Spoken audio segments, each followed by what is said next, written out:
Assalamu Walaikum. In this video, I will show you how to insert double line border in Zoho Writer.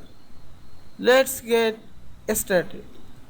Go to the three dot icon and click the page setup.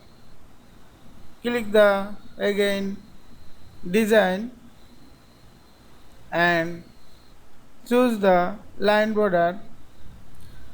Click the border properties and select the border option.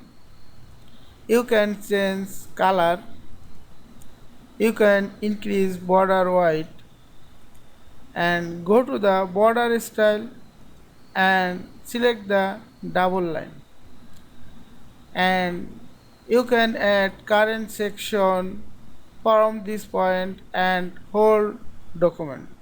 Now I will add whole document and finally click the apply.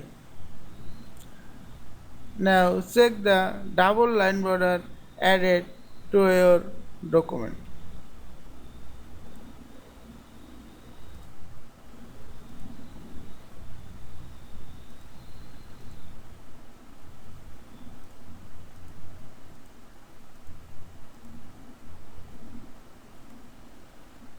I hope you enjoyed this video.